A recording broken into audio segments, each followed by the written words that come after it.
madadamay dito sa oras na magsalita po. Ito pong si Yusek Cabral ho, mga bossing. Kaya, nag-iingat. Ano po? Kaya hindi mamatay-matay sa isip ko, mga bossing, na baka meron talagang dumisgrasya eh. Pero sabi nila, wala daw foul play. Pero dahil nga walang CCTV doon sa area na yon, doon sa lugar na yon, may napadaan na motor, sabay tulak ng konti. 'Di ba? Yung tulak, nasa gilid po siya ng inuupuan eh. Oh, nasa gilid po siya. Yung konting tulak mo lang, mapalakas lang ng konti, hindi papasa yun. Pero, mahuhulog yung tao doon sa bangin. Ayan. No, kasi yung pinagbabasehan po nila, mga kababayan, na medico legal o sa autopsiya ho, wala daw mga kalmot, wala daw pong mga itsura na nanlaban, nakipagbuno or whatever, or kung may saksak, may baril, wala daw. Pero yung simpleng tulak, hindi gagalos, hindi ano yun eh. Hindi ho magpapasa yun eh. Di ba? Sabi ni Interior Secretary John Vic Rimulya, pwede nang alisin ang anggulong foul play base sa mga ebidensya.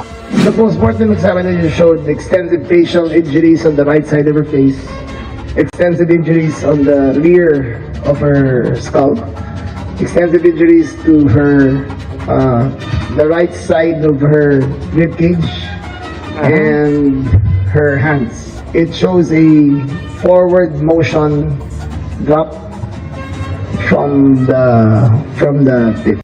Ano kaya? Nadulas talaga? Nadulas o tumalon? O meron tumulak?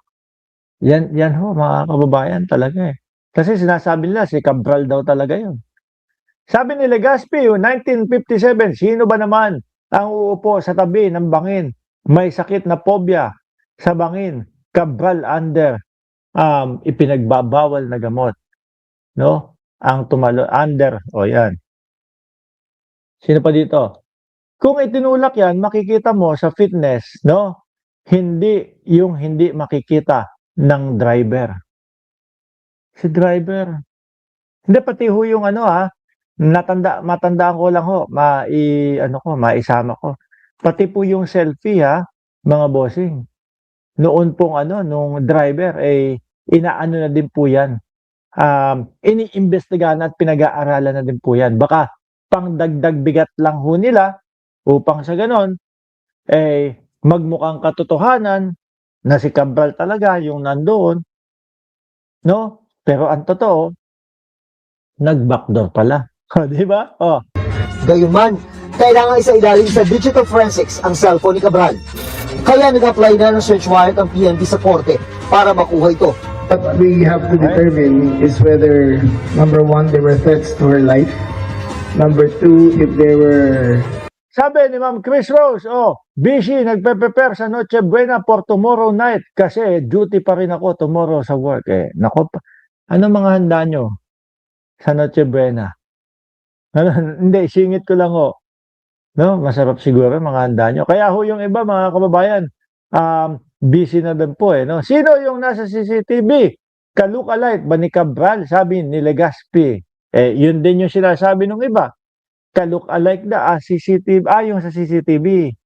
Yung nandiyan, ewan natin sa kanila. Pero posibleng doon sa hotel, CCTV, okay, nandyan, namataan. Tapos yung doon, wala naman CCTV. Kaya kailangan magkaroon ng dagdag na bigat yung naratibo na si Cabral talaga ay nahulog doon. Sige, kunyari, merong selfie at sabayan pa natin ng dashcam na dadaan. Pagkadaan ng dashcam at pagka-picture ng selfie, sakay ulit sa sasakyan, alis na. Tapos lagay ng Meron nung pumupunta doon sa doon po sa lugar, mga kababayan, kung saan po sinasabing pinaghulugan po ni Yusek Cabral. At meron nang itinuturo na meron daw pong bahay doon sa ilalim. Or bahay ng baboy. Ano po? Kasi kung bahay yon, mga bossing, ay nako, makikita, maririnig, malalaman agad nila ho yun. Na merong nahulog doon. Di ba? Kasi meron bubong po talaga doon sa malapit sa pinaghulugan po eh, mga kababayan. Isa pa ho na makakadagdag sa confusion no o sa na ma-confuse yung mga kababayan natin eh yung pagkakabalita nila nung sa umpisa pa lang. 'Di ba? Sabi doon sa umpisa pa lang na nakita si Yusek Cabral walang malay.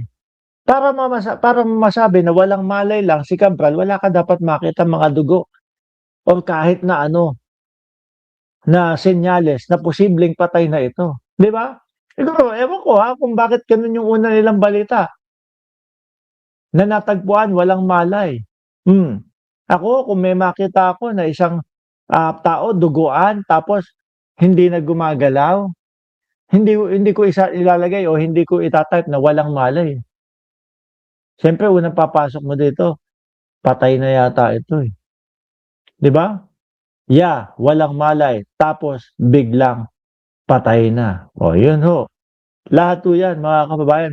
Tapos eto pa, ang pinaka nakadagdag ho talaga mga boss chipamo sir, no, eh yung asawa, si Mr. Cabral, si Cesar Cabral ho mga bossing. Walang emosyon, ni hindi man lang nakikitang malungkot. Ano pa? Ikaw bilang asawa, ano unang magiging initial na reaksyon mo? Alamin kung merong talagang mga dumisgrasya or pumatay doon sa asawa mo. Dahil ayaw mong magsisi, 'di ba? Kalaunan ayaw mong mapaisip ka, naku sana pinautopsiya ko para nalaman ko talaga ang katotohanan. Para mabigyan ng katarungan ng aking asawa. Pero siya, kumbinsido na siya na baka nadulas lang daw. Yan yung mga iniisip po ng kapwa natin, mga bossing. Bakit yung asawa, wala man lang emosyon, no? Bakit yung asawa, siya pa mismo itong ayaw ipa-autopsiya yung bangkay ng misis niya. Tingin ko, may kinalaban ng driver, sabi ni Benj, uy, oh. Any conversations she had prior to the event? Number 3, if there were still transactions pending. And number 4, who was she conversing with in the week before? Yan, alam ko, narinig ko din yan. Hiwalay na daw, matagal na. Insurance daw.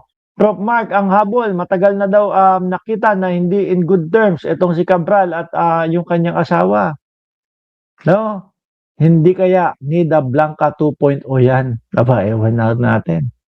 Sino kaya ang kukuntsabahe ng Cesar para doon para sa ganun pong pagtulak or kung whatever man, no? Pero madami pong red flag dito sa Mr. ni Yusek Cabral. At bukod pa ho dyan, mga kababayan, no, dahil nga po lumalawak at nagiging sanga-sanga na din po ito,